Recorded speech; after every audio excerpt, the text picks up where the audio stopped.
one by one. You know this gentleman, of course, as Principal Strickland, but you also know him from the Masters of the Universe movie, and you know him from Tolkan!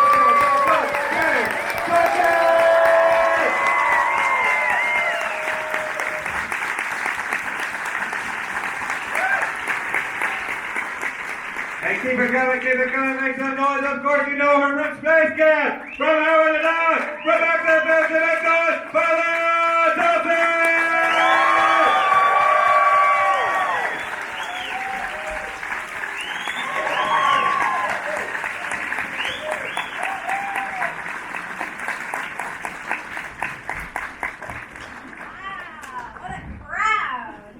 I know. They're all here to ask all sorts of questions. But first, I'm going to ask a Howard the Duck question, okay? Yeah. Appropriate. Because actually, this is both a Howard the Duck and Masters of the Universe question. Because both of these movies, when they came out, they were somewhat maligned, but I liked them both as a kid, and I like them now. What I have noticed is there has been like a legacy that's been built around these movies. Like people have realized, have really kind of like said, that was a fun movie. Have each of you noticed, that people come to you now and say, I like Masters of the Universe, I don't care what they said back then? Absolutely, every single day. I'm amazed. Masters of the Universe keeps coming up again and again. And it was a great, fun movie to do. And regardless of what the critics said back then, we think it really was all right. Yeah. Are you got any fans of Masters of the Universe? And same with Howard the Duck. Like, I love the hell out of Howard the Duck when it came out. Like, you know, have you noticed that there's now this love that everybody is like proud about it? Well, you know, for many years, I got half of my fan mail started with, I was the only person who liked Howard the Duck. Thousands and thousands of letters. And, but now, you know, like the Howard the Duck fans are coming out of the closet, saying it loud and proud. Which makes me really happy. And I was really excited because Kevin Smith is going to direct and run the new Howard the Duck animated show. Yeah. And we were both directing the Goldbergs right next to each other, so I was like, hey, Kevin, and he was like, yeah, you're there, girlfriend. Yeah! You're there. We'll bring the comic book and the movie fans together, and so hopefully I'll be doing a voice. I'm not sure if it's going to be Beverly or what it's going to be, but I'll have to get my voice up higher again. Should we prepare for some music from you? Like, are you going to sing again? That'd be great, I hope so. You guys would love to hear that, right? Yeah. Like a poison lullaby. Yeah, that was fun. That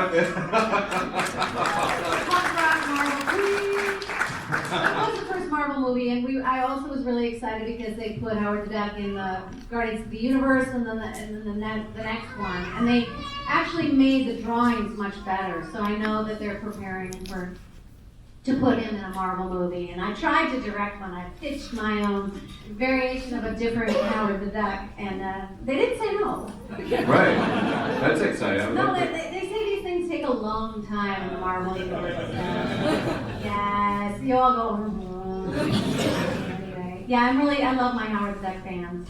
Well, and James, so they are making another He-Man movie, another Masters of the Universe movie, and I don't think it's necessarily a sequel of the one that you were in, but if they called you up and they said, look, your character stayed behind on Eternia, he's still out there, do you want to come back in for a cameo? Would you do it? Absolutely. Lucas, that character, you know, I played that character that his whole thought process was from the back of his brain, no forward lobes. It was fun to do. Yeah. And it was like I was traveling in a dream, and then it ended the way it did on that planet. It was great. That is great. That's really cool. It's a nice description of it. We have a great job, don't we? Well, and it's really kind of fascinating because I'm curious about from Back to the Future, Howard the Duck, Masters of the Universe. Like, what do you think? Does doing genre, does it kind of make you a better actor? Do you think that it requires a special set of acting chops to be able to go out there and like see the things that are not there, whether it's a spaceship or imagine time travel? Is it an especially demanding part of the job doing genre? Well, I think that being a theater actor, Yes. this great man here, I think being a theater actor really prepares you for that kind of crazy work because it's not really there, and you get used to that on the stage, right? You get used to, pulling the audience in by believing yourself. If you believe enough, they will believe in what you're seeing.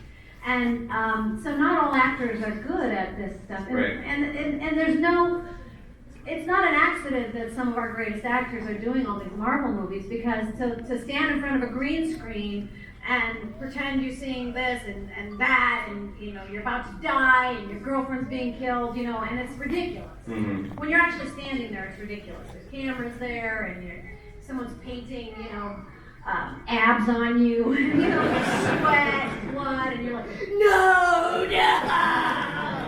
It's ridiculous. And they cut lunch, and you go. But it really requires a certain kind of actor to go for it. And I think that, like being a great stage actor, like this fine Thank man. you.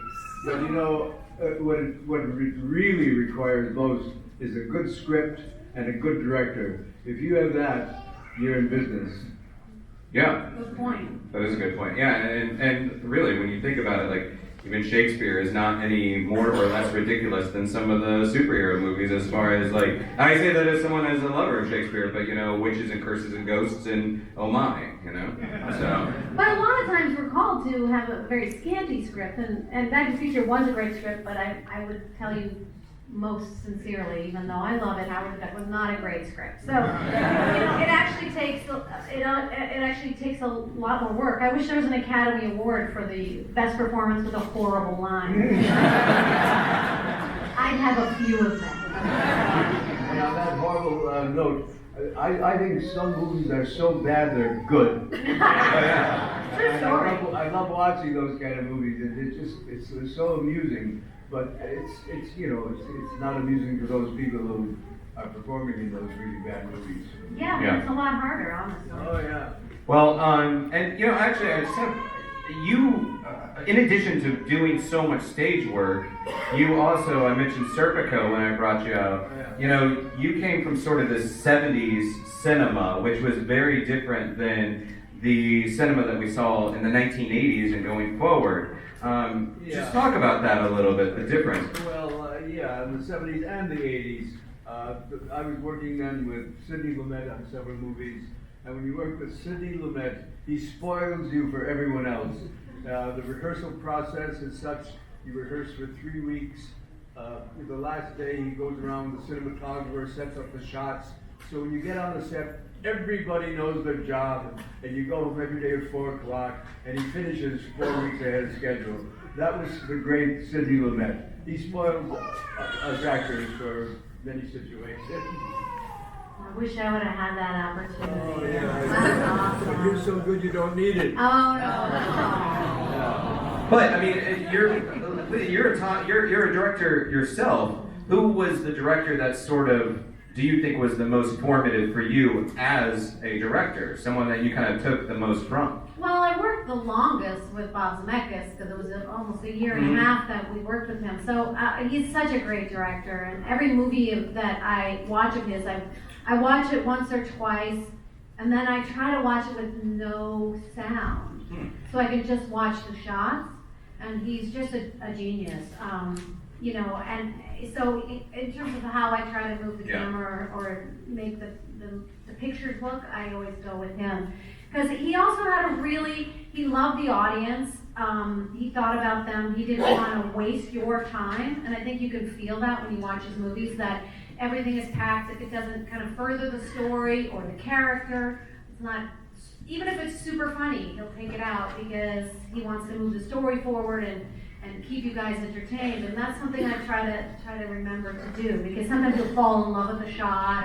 Oh, this is such a great moment, and then everyone's like, it's like move the story forward. And so I've had the opportunity to work with some really great directors, but he was by far the greatest. Yeah, make every line, every shot, everything count. Yeah, make it all count, so that the audience knows. In Back to the Future, it's really interesting because I set up the joke with the cake, Uncle Jailbird Joey didn't make parole again. That's a setup for the punchline, which is 40 minutes later when Michael says, "Get used to those bars, kids." And the audience remembers.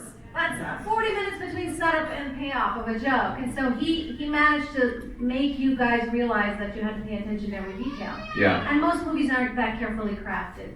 And so you just kind of go, okay, you know, there's another fight, and okay, and now they're shooting those people. You know, Yeah. you just kind of, you know, go with it, and then you go like, why did all that happen in the beginning? They never paid it off. Well, Bob Zemeckis would never do that. Did we ever find out what happened to the to Jailbird Joey in the altered future? Like Marty fixes everything for mom and dad, but what happened to his uncle? Still in jail? I think so. Probably still in jail. He did some bad stuff, guys. Let's open up to an audience question.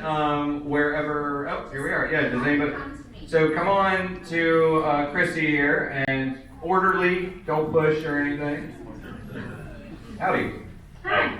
My name is Alex. A question for Mr. Tolkan. Could you call me a slacker? Alex. Alex, you're a slacker, Alex.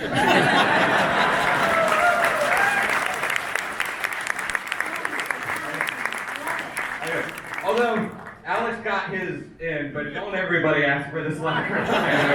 Also, if you are physically able, please squat down, unless you're at the mic. No, you're fine at the microphone. Unless you're at the microphone, try to squat down if you're physically able, so you're not blocking the people in the back so they can all see. That's nice.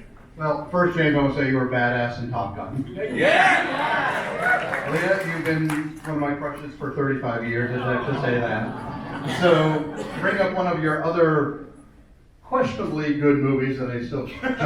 Jaws 3, filmed here in Orlando.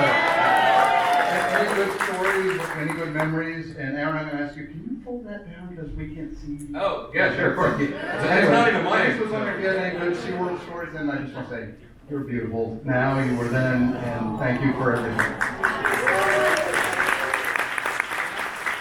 It was so weird because Jaws 3D was my first movie, and I lied about several things. One, that I'd actually been in a movie before. 2, that I could swim. And 3, that I could water ski. But I was a water ski bunny in the movie, so I had to learn how to do the whole show at SeaWorld. But the most weird thing about it is that I was landing in Orlando to do a shark movie, and there was no ocean around. What is going on?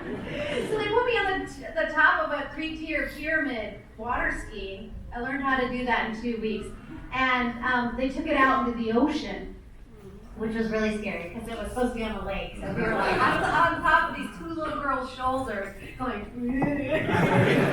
with a follow boat over there. So I was doing all these kind of cool stunts, and it was really fun. But the very first day that I actually shot, they had me bit by the shark. So I figured they were trying to see if I could do the stunts and then kill me off and replace me with someone else. But I had a great time, and Orlando was great. And it's always got a really sweet spot in my heart because it was my first movie, and I had a great time.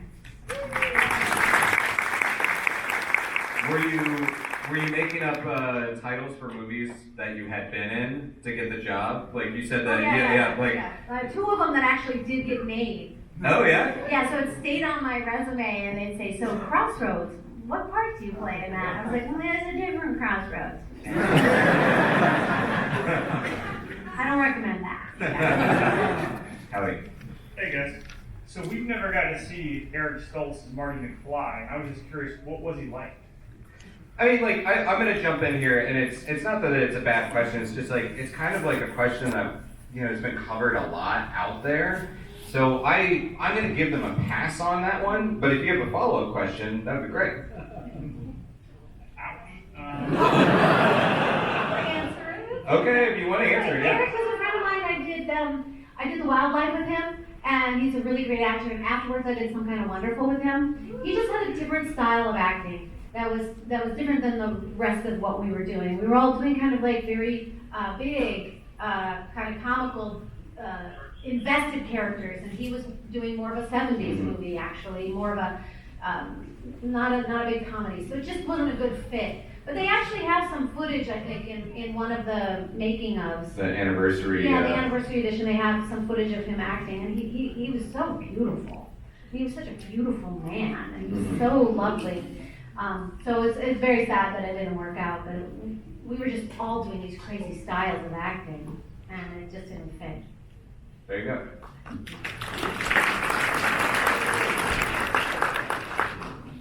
Hi, I'm like thrilled to be up here. I just wanted you guys to know, first of all, your panel last night was amazing and wonderful. And I'm so grateful that you're here. And I was actually going to ask the same exact question as the person in front of me, but I'm going to change it up really quickly. Some Kind of Wonderful is one of my favorite John Hughes movies. So I love that and that you're in that. But my second question was, when you saw yourself older and Back to the Future, did it kind of freak you out at all? Because you are effervescent now and you just look beautiful. Nothing at all like they made you look. Were you kind of scared, like after you saw how they made you up in the movie? No, I was just really happy that I could take it off. I just have a picture of me in the bathtub pulling it off that I just found. But yeah, it's interesting. And it's interesting to be aged up or aged in a different way. And what's really funny is they have to do a whole life cast of your face, like it's just a plaster cast. And I still have it, and my daughter just got one done because she's in Zombieland 2. That's super funny. She's hilarious.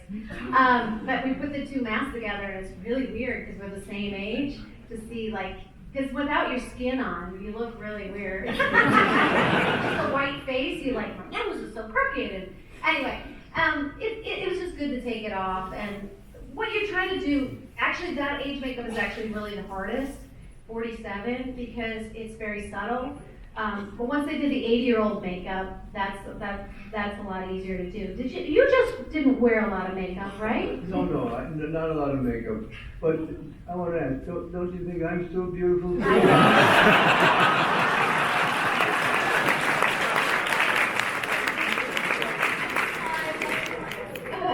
He is beautiful. I think that's the great gag that, like, in every era, the Stricklands always look the same. I know. Yeah. Except maybe with a mustache, I guess, right? Yeah. I know, and Chris Lloyd doesn't look one bit different. He never aged at all. That was a great joke of, like, pulling off the age makeup, and it's like, oh yeah. You know, it's true, I haven't aged at all, but you should see my portrait in the attic.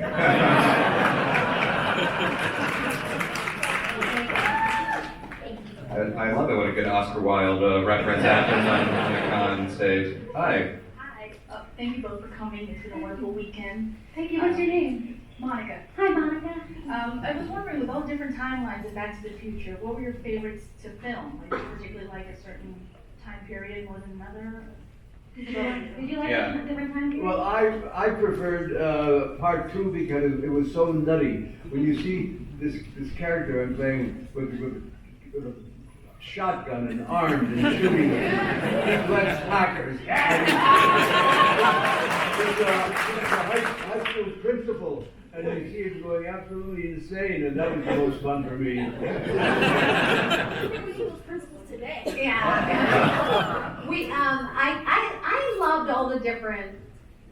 It was magic, you know. It's magic when you walk into I remember walking into the Enchantment Under the Sea dance with all the extras, or every time we walked into the to the town square and it would be changed completely. Like it's magic, and when you're in a movie that big and that well conceived, it's so fun, you know, to come out of your trailer and be like, how did they do this? How did they change this house completely? Yeah.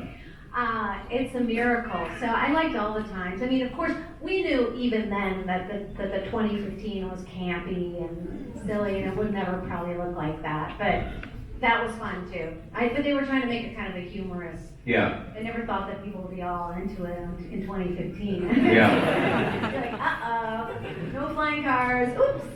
But anyway, I loved them all. Thanks. I just wanted to ask James, like, you know, when you do this kind of role in the first movie, it's great. You probably didn't think that that Strickland was a role that you would come back to in part 2. So Quite so, yes. So talk a little bit about sort of the surprise of like, okay, that's great, you guys are doing a sequel. Oh, you're bringing me back too. That's great. It was a wonderful surprise. When Bob Gale said you want to do part 2 and 3, I said, oh yeah, let's go here, you know. It was great. That's awesome. Hi. It's a question for you, Leah. So you did an episode of Tales from the Crypt. Yes. Do you have any memories of that at all? Only sin deep. Well, I said my favorite line ever, which was, "My beauty, silly me, what was I thinking?" So one of my favorite things about that was I was doing Back to the Future 2 at the same time, and Bob Zemeckis was a producer on Tales from the Crypt, which is why he loaned me out while I was shooting Back to the Future 2 in age makeup. So I literally, it was horrible because I was shooting Back to the Future and I'd take the age makeup off and I would go to Tales of the Crypt and they put a different kind of age makeup on me.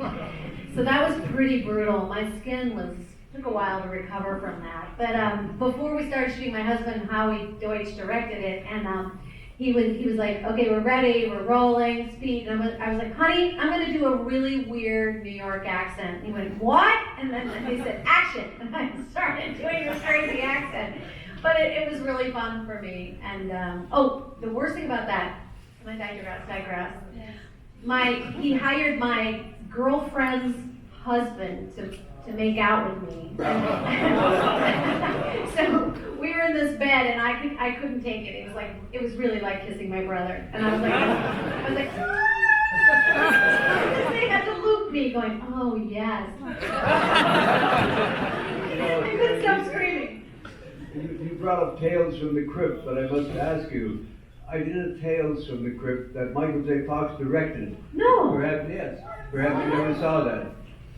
No. Yeah. Which one? Do you remember the title? I don't remember the name of it. But Michael was great. He said Crossroads, referencing the fake movie. Yeah. Well played, by the way. Well played. You're listening. That's awesome. But that's great. I didn't know that. I'm sure someone, has a smartphone somewhere that can look that up and get back to us on the title on that. But how was the experience of being directed by Michael? It was what? The Trap. He was so easy to work with and so appreciative. And I had the freedom to do anything I wanted. And he'd laugh and say, okay, go. So he was excellent. But should be directing. He still should be directing. He didn't ask me to be in it. You got your husband to direct you. Thank you. Thank you. Wow. Yeah. How you doing, Ms. Thompson? Hi. Mr. Tolkan. I have 2 questions. What's your name first? My name is Alex. Hi, Alex. Very nice to meet you. I'm glad you made it. My question is for Ms. Lea Thompson and for Mr. Tolkan. First, Ms. Lea, ladies first. You had a chance to work with the late Patrick Swayze on Red Dawn. How was that experience? Wolverine! You know what was funny about that? It was such a macho movie, and we had horses and guns and no makeup, and I wouldn't even wear mascara on my days off, so I would look normal. But Patrick and I had both been in ballet companies just a scant 2 years before. So we'd put down our AK-47s and do Giselle or Swan Lake. True story. It was hilarious. Just for fun, we would dance, and he was lovely, and I missed him so much. He was just a great guy, and I had a great time on that movie. It was, westerns are so fun to do, and that was really great. A lot of cool stunts and stuff. Thank you. Yeah. Mr. Tolkan, Yes. One of my favorite movies of all time is Armed and Dangerous. You got a chance to play there, Lou. How was Mr. Candy? How was who? Mr. Candy, John Candy. Oh, John Candy. When you come out of his dressing, whatever he was dressing, and he was looking like there was a black cloud hanging over him, and he'd sort of stumble onto the set, and then when the camera started rolling, he just comes to life, and he's funny, and he's John Candy, and that's what he was like. Thank you. Thank you. I actually, I asked last night, I don't know if you got a chance to weigh in, but just this 84, 85, 86, it must have been like a whirlwind because you were just doing back to back. Did you get a chance to appreciate it at the time, or was it more like after you got a break that you reflected back on the previous 2 years, 3 years, and you said, That was a lot. It was a lot. It was a lot. But it was good. I mean, I worked for almost 2 years straight. Back to Future, Space Camp, Howard the Duck, and then some other movies in the middle of all that. And so yeah, it's hard. It's hard not to have any time off. It kind of makes you a little crazy. Yeah. Being away on location all the time. Yeah. I'm grateful. Hi. Hi, so this question is for both of you. What was your first reaction to Robert Zemeckis telling you, hey, we're gonna do 2 more movies that are gonna go back to back? Well, the truth was that they only were supposed to be making Back to the Future 2, and we were actually shooting it, and they were like, uh-oh, everyone's getting older, Michael's getting older, let's just make the script longer and divide it into 2 movies. So we were already shooting before they told us that it was going to be 2 movies. But it was a nice day when they said, we're going to pay you twice. I like that. I must agree with Leah. It was a very nice day when they said, we'd like you to do this and further. Yes. Yeah. Yeah. Thank you. Thank you. Hello. Hi, Leah. I was just, this question is for, I'm Cooper. Hi, Cooper. I was wondering what your guys' favorite co-actor was to work with, or maybe one that you wanted to get more screen time with. In their entire career? And yeah, Back to the Future or anything. Any co-stars? James Tolkan, Yeah. of course. I never got my love scene with him. Something to look forward to. I'm wearing perfume. Of course, we like working with Michael J. Fox was wonderful because he was so mercurial and so easy to work with. And in that movie, he was our favorite, I think. There's so many actors that that I've been lucky enough to work with, and it just continues. As a director, it's really fun too, because I hopefully get to the decision where I can hire the people that I most admire and most want to work with. But I just feel lucky because even at these cons, we have a little room that we eat lunch in and get a cup of coffee. And you get to run into some great people, and and you're trying to pretend you're not starstruck, but you are, and it's great. Well, you mentioned the Goldbergs directing the Goldbergs. Like when you kind of joined that operation, because that obviously is an entire show built around the love of the '80s and a lot of love for Back to the Future. When you kind of stepped into that, talk about the experience of them geeking out with you and asking all those questions about, what was it like to do this and what was it like to do that? And you're like, I just need to direct the episode. Well, I did a Halloween episode where they obviously had to have George and Lorraine and Marty in costume, so it was kind of an homage. But that's really nice. But any writer's room you go to, the geeks, the writers are always like, they just try to act really cool until they we did it, they go crazy. But the Goldbergs is really fun because it's all these props and toys and crazy things that they get really into the details of from the '80s, which I don't even remember because I was working too hard. Yeah. It's like reliving it. Thank you. Thank you, sweetie. Hello, I just first off want to say thank you for the panel last night, it was great, and thank you for raising me. Jared, I must have watched my mom take the first and third movie. She didn't like the second one on NBC movie night on a VHS tape with the commercials, and I must have worn that thing out. I love the movie. I didn't get to see the second one until I was much older, and it's my favorite. But, I had a question for Mr. Tolkan. Did you base Principal Strickland off any of your principals or teachers or anything like that? It just so happens I did. When I was in the 6th grade, I had a teacher named Miss Canute.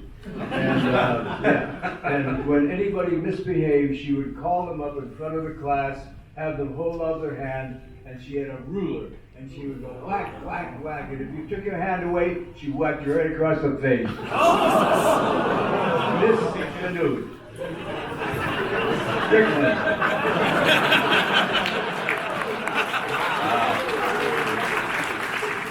Before you ask a question on it, this was just handed to me. So the episode of Tales from the Crypt that you were in was called The Trap.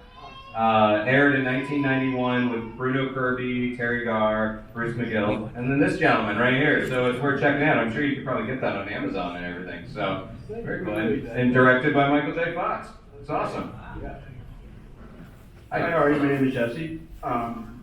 Big fan. Both of you. This is my question for Mr. Tolkan. Tell us about your experience with Masters of the Universe. I beg pardon? Masters of the Universe. Your experience with that. Yeah, your experience. Oh, I mean, my good. Well, look, I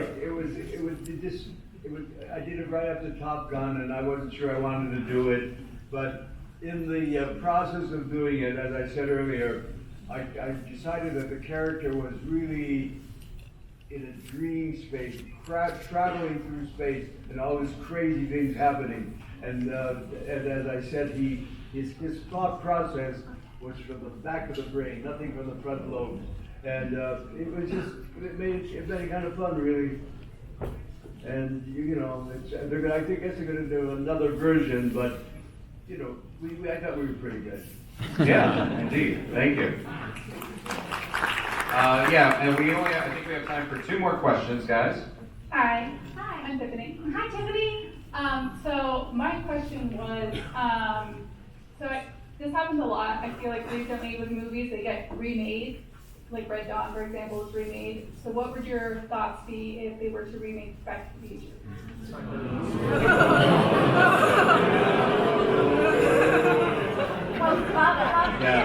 We get asked this question a lot, and Bob Zemeckis still owns the rights. They didn't make a sequel deal or anything, so he got all the rights, he and Bob Gale, and they've said repeatedly that over their dead body.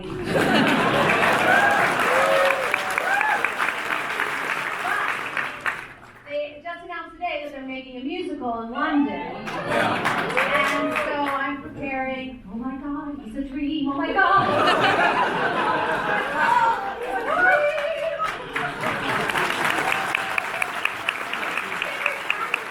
Yeah, James has a slacker song. Yeah. They work all night on a sip of rum. She's a slackers and I want to go home.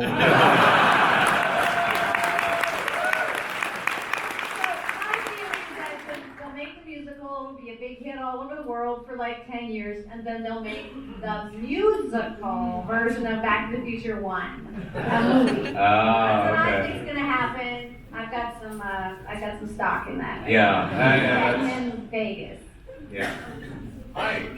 Hey there. So I'm currently studying in film school, and I was wondering what advice you have for those who are looking to be producers and directors someday. My advice is now is the best time ever. You can make a film on your iPhone.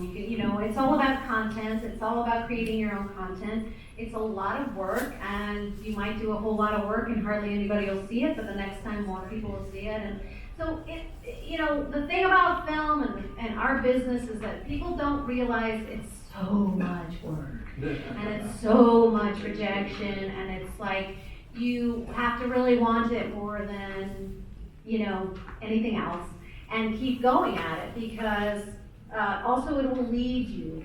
This business will lead you to kind of where you're supposed to go. Like, I wanted to be a ballet dancer, and then it led me into being an actor, and then it led me into being a director. So be open.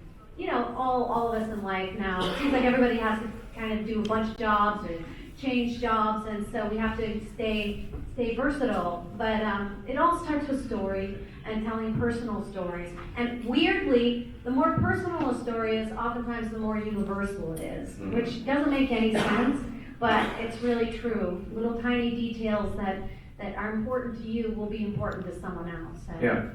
So, and it's wonderful. I think that makes total sense. Yeah. James, do you want to add to that? Any tips for aspiring actors? No, this young lady put it exactly right. The most important thing is to make it personal. Make it something you know, something you experience, something you would like to express. Personal.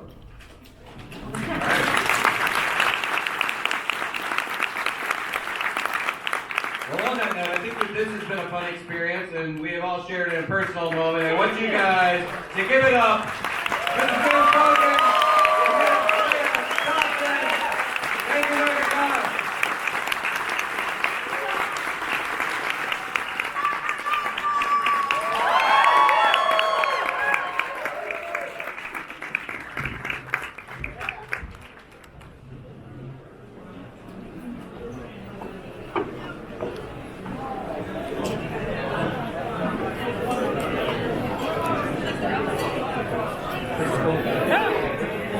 I think I do.